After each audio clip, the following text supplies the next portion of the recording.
She only wanted groceries. An ordinary morning, a simple errand, nothing more. But for an elderly black woman named Eleanor, the trip to her neighborhood store would unravel into something far darker. From the moment she stepped through those automatic doors, eyes followed her.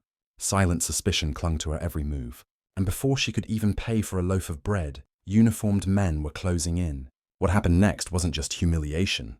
It exposed a truth buried beneath decades of progress, a truth this country still refuses to face. Who was Eleanor really, and why did it take cruelty to reveal it? It was one of those mornings that seemed quiet enough to be forgettable. The streets were still damp from a light rain, the air crisp and cool, and the hum of traffic blended into the background like static. Most people hurried through their routines, their minds already on work or errands. But for Eleanor James, 74 years old, mornings like this carried a rhythm she cherished. Her life had grown simple, but in that simplicity she found peace. She rose early, brewed tea, tended to the small garden in her front yard, and sat by the window with her Bible open. Her children were grown, her grandchildren scattered between college and work, and the house was quiet now. Too quiet, some would say, but not to Eleanor. To her, every moment of stillness was a victory. That morning, her errand was small. A trip to the grocery store for bread, milk, and a few vegetables she wanted for Sunday dinner. She had walked this path countless times. The store just a few blocks away, tucked between a laundromat and a pharmacy. The walk was familiar, the kind that didn't require thought, just steps guided by habit. She slipped on a pale blue dress, the fabric soft and faded from years of wear. Around her neck hung the necklace she never removed.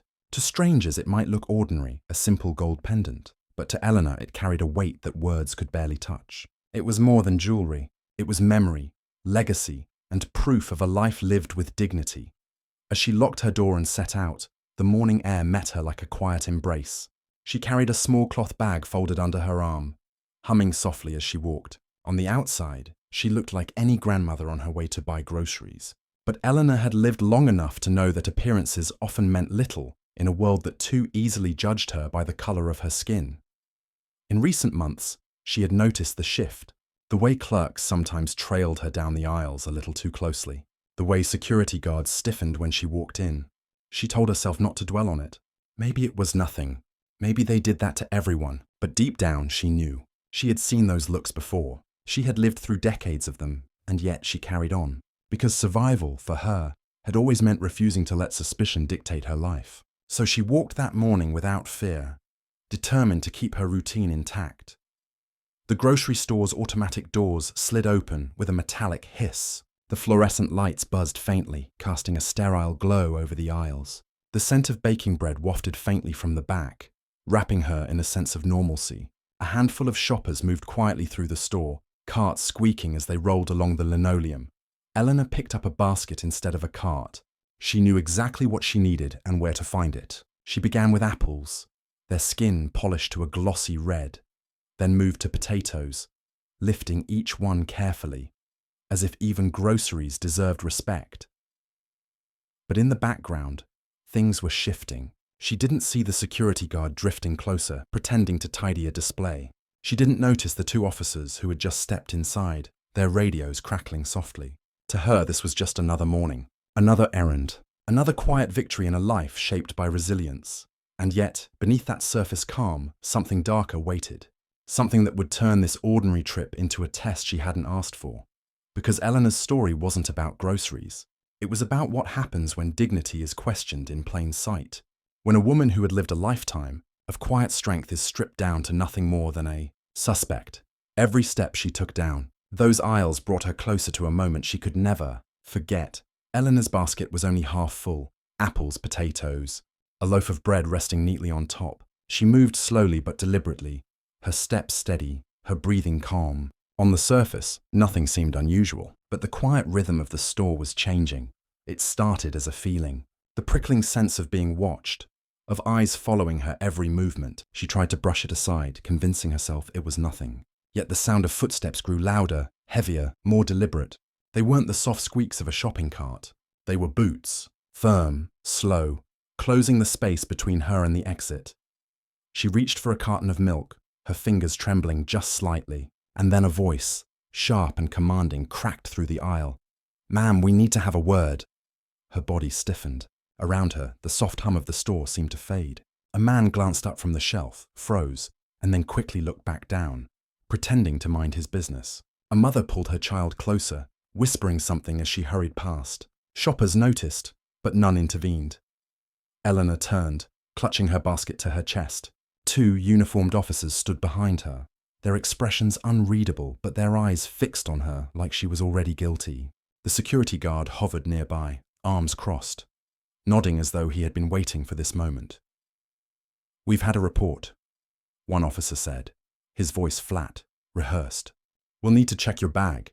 Her bag? The cloth one, still neatly folded under her arm, empty. She hadn't even reached the checkout. Confusion flashed across her face. She tried to explain, but her words faltered under the weight of their stares. "Step aside." It wasn't a suggestion. It was a command. The humiliation settled over her like a heavy cloak. Eleanor wasn't a grandmother in that moment, or a woman simply running errands. To them, she was a suspect, a problem to be controlled. The security guard stepped closer, scanning her with a sneer he didn't bother to hide.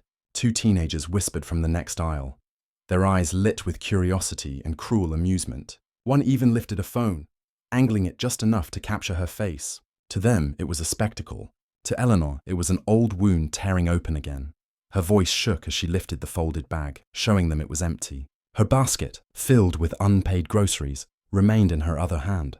Still, they pressed forward. One officer reached for the basket, pulling it roughly from her grasp. Apples rolled across the floor, bouncing beneath shelves. The bread was crushed under his boot. The sound of fruit hitting the linoleum echoed louder than it should have, each bounce hammering at her dignity. Eleanor's cheeks flushed hot, her hands trembling, but she refused to let her knees buckle. "Cooperate, or we'll escort you outside," the other officer barked. The word escort carried no kindness. It was punishment, a threat of public humiliation worse than what she was already enduring. The shoppers around her shifted uneasily, torn between watching and pretending not to see. Phones came out, red recording lights blinking like tiny silent witnesses. Every angle captured her fear, her humiliation, her pain, and still she stayed quiet, because she knew. She had learned it as a child, taught by parents who had endured worse. Don't argue, don't resist, don't give them a reason. But inside, a storm raged. 74 years old, and still she was here, still being reduced to nothing but suspicion, still being stripped of dignity she had spent a lifetime building. Her necklace pressed against her chest, heavier with every breath. The gold pendant, hidden just beneath her collar, seemed to burn against her skin.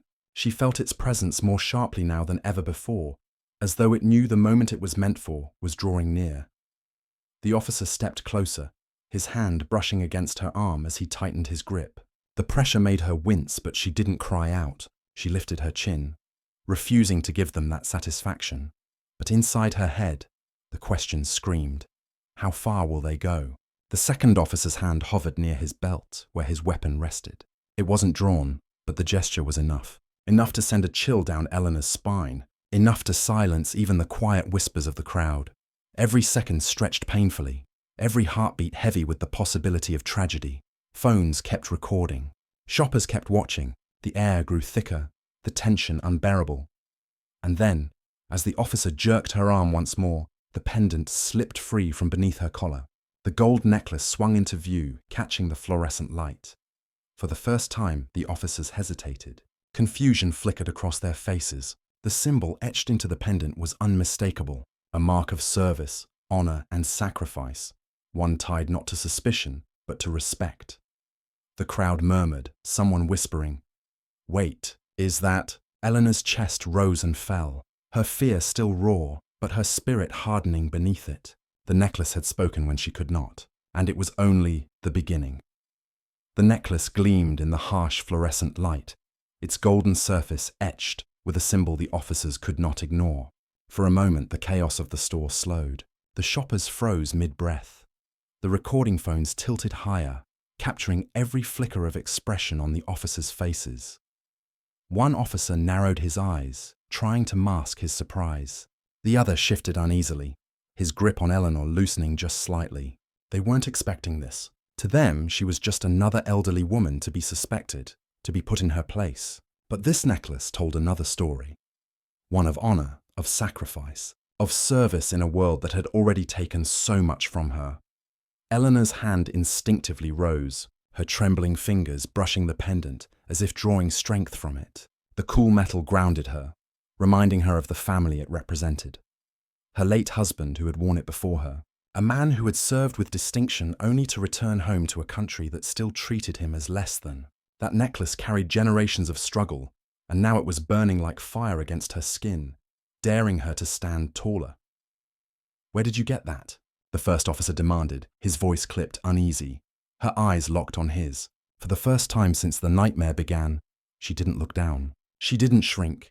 "It was earned," she said, her voice quiet but unwavering. "Not given." The words hung in the air, sharp as glass. Murmurs rippled through the crowd. A man whispered, "She's telling the truth." Another, bolder voice added, "This is wrong." Let her go. The tide was shifting. The bystanders, once silent observers, were awakening. Their murmurs grew louder, their phones steadier, their anger simmering into the open. But the officers weren't ready to surrender their control. The one still gripping Eleanor's arm tightened his hold again, forcing a gasp from her lips. "Enough games. You're coming with us." The crowd stirred. A teenager shouted, "She didn't do anything." A woman near the bakery aisle raised her phone higher and declared, "Everyone's watching you. Every move you make." The officers hesitated, tension building like a storm about to break. Their authority, once unquestioned, was crumbling under the weight of dozens of cameras and dozens of eyes. Yet pride, thick and stubborn, kept them from stepping back. Eleanor's knees trembled, but she stood firm. She could feel her heart pounding, each beat threatening to tear her chest open. This was it. The moment that would decide whether she walked out with dignity or was dragged out in shame. And then, a voice rang out. Not hers, but from the crowd. "She's a veteran's wife. Look at the pendant." The room erupted. Shouts of outrage, words of support, the collective voice of a community finally breaking its silence. The officers exchanged glances, their confidence unraveling with every second. The necklace glared back at them, a golden reminder that their actions were no longer hidden in the shadows. They weren't just confronting an old woman. They were confronting history, sacrifice, and a truth bigger than themselves. Eleanor's fear began to shift into something else. Strength. Not because the danger had passed, but because she knew the world was watching. Not just the shoppers, but whoever would see these recordings once they spread beyond the walls of that grocery store. She straightened her spine, her voice stronger now. "You put your hands on me because of the color of my skin," she said, her words clear, cutting through the noise. "But you cannot take away what this stands for." She lifted the necklace for all to see, the symbol glowing against her wrinkled palm. Gasps, applause. The crowd moved closer, forming an invisible barrier around her. The officer's hand finally slipped from her arm. His jaw clenched, but his authority had shattered. The other officer muttered something under his breath, looking anywhere but at her. Yet even in that release, the danger wasn't gone. Pride is a dangerous thing, and humiliation can push men to reckless choices. The silence between them stretched, taut and fragile. Would they lash out? Would they double down? Consequences be damned? Eleanor's chest rose and fell with sharp breaths, her heart hammering. She didn't know how this would end. Not yet. But she knew one thing. She wasn't leaving that store the same woman who walked in. The cameras zoomed in. Dozens of witnesses recording the moment a frail, elderly woman stood against the weight of injustice. Her voice didn't waver. Her dignity didn't falter. And as the officers finally stepped back, the crowd erupted, not in violence, but in a collective roar of outrage and solidarity. In that moment, Eleanor wasn't just fighting for herself. She was standing for every silent story that had gone unseen, every humiliation that had been endured in quiet. But as her hand lowered, the pendant still glowing faintly in her grip, one question lingered, heavier than the rest. Would this moment change anything? Or would it vanish into the endless stream of forgotten headlines and ignored videos? The officers finally stepped back, but the silence they left behind was louder than any command they had barked. Eleanor stood in the middle of the aisle, her necklace resting heavily against her chest, her breaths coming fast and uneven. Her arm ached where their hands had gripped her, and her knees trembled under the weight of exhaustion. Yet she stood tall, refusing to let them see her falter. Around her, the crowd began to close ranks, not in aggression, but in protection. Shoppers, who moments earlier had been strangers, now leaned toward her, offering quiet words of comfort, some extending hands she didn't take, not because she was ungrateful, but because she needed both hands free, one to steady herself, the other to keep hold of her necklace, as though letting go would unravel the strength she had just found. The officers, their faces flushed and stiff, muttered into their radios before retreating toward the doors. Each step they took seemed heavier, weighed down not by guilt, but by the sting of being watched, recorded, judged in real time by people they once expected to control without question. They didn't look back, and yet their presence lingered like smoke after a fire, sharp, suffocating, impossible to forget. Eleanor turned slowly, her eyes scanning the faces around her. She saw anger, yes, but also something softer, sympathy, solidarity, even shame. One young woman lowered her phone, her eyes glistening. A man near the bread aisle removed his cap in quiet respect. These gestures, small as they were, struck Eleanor deeper than she expected. For so long she had carried her dignity quietly, resisting without making noise. Today, her resistance had been forced into the open, and it had left an imprint on every soul in that store. Her basket lay on the floor where it had fallen, apples scattered across the linoleum, one of them bruised from the fall. She bent slowly, gathering them, her hands steady despite the storm that still raged inside her. The crowd instinctively bent with her, people she didn't know reaching down to pick up the pieces of what had been lost. Together, they returned her groceries to the basket, a small act that felt like more than kindness. It was acknowledgement, it was apology. She paid for her items in silence, the cashier's hands shaking as he rang them up. He didn't ask for her ID, he didn't question her. He just whispered, "I'm sorry," so softly, she wasn't sure if it was meant for her or for himself. When she stepped back into the cool air, the world outside felt different. The sky seemed darker, though the clouds hadn't shifted. The hum of traffic felt harsher, like static pressing against her ears. She tightened her grip on the basket and walked slowly, each step deliberate, as though she were carrying not just groceries, but the weight of what had just unfolded. Her house came into view, the small garden waiting at the front like a quiet refuge. She unlocked the door, stepped inside, and set the basket on the counter. Then, for the first time that day, her shoulders sagged. She lowered herself into the chair by the window and closed her eyes. The necklace rested against her chest, still warm from her skin, still pulsing with memory. It was her late husband's, once pinned to his uniform, a symbol of service that had cost him more than it had rewarded. To Eleanor, it had always been a reminder of pride laced with pain. But today, it had become something else. A shield, a witness, a voice when hers was nearly silenced. Her body ached, but it was her heart that carried the heavier burden. She thought about how easily it could have gone differently, how one wrong move, one spark of temper, one officer unwilling to step back could have ended her story right there in that aisle. That thought alone made her chest tighten, and yet she also thought of the voices, the shouts of strangers who defended her, the cameras held high, capturing truth no one could deny. The way the crowd, once silent, had risen together to push back against injustice. It was a small moment in the vast ocean of racial injustice, but small moments ripple. They travel. They remind the world that silence is dangerous, and that dignity, even when trampled, has the power to stand back up. Eleanor leaned back in her chair, staring at the pendant in her palm. She whispered to herself, not out of weakness, but out of resolve, "They will not take this from me." The world outside her window carried on, cars rushing, people hurrying, unaware of the storm that had unfolded just blocks away. But those who had witnessed it would not forget. They would carry the story into their homes, onto their screens, into conversations that might not have happened otherwise. The question, of course, was whether it would matter. Would it be just another viral clip, shared briefly and forgotten in the endless scroll of outrage? Or would it linger in the minds of those who saw it, forcing them to confront the ugliness still alive in their neighborhoods? Eleanor could not control the answer. All she could do was live her truth and hope the world finally chose to listen. And so the story does not end with her groceries on the counter or the officers walking away. It ends with the echo of a question that refuses to fade. How many more times must dignity be stripped bare in public before the world decides enough is enough? Eleanor's story could have ended in silence. Another woman humiliated, another injustice swept beneath the noise of everyday life. But her necklace, her history, and her refusal to bow broke that silence. It forced strangers to see her, not as a suspect, not as a stereotype, but as a human being whose dignity could not be erased. Yet the truth is sobering. What happened to Eleanor was not rare. It happens in grocery stores, on sidewalks, in classrooms, and at traffic stops. Most of the time, there is no necklace to shift the balance. No cameras to catch the moment, no crowd willing to rise in defense.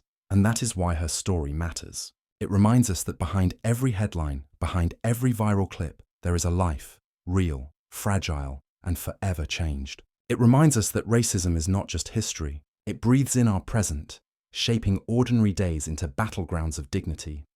So as you leave Eleanor's story, the question is not whether you were moved. The question is, what will you do with that feeling? Will you speak up the next time silence feels easier? Will you see the humanity in the faces that others dismiss? Because Eleanor's necklace should not be the only thing that exposes truth. Our voices, our choices, our courage, that is what will decide whether the cycle continues or finally breaks. Her story is one, but it belongs to all of us. How many more lives must be scarred before we choose to make the next story different?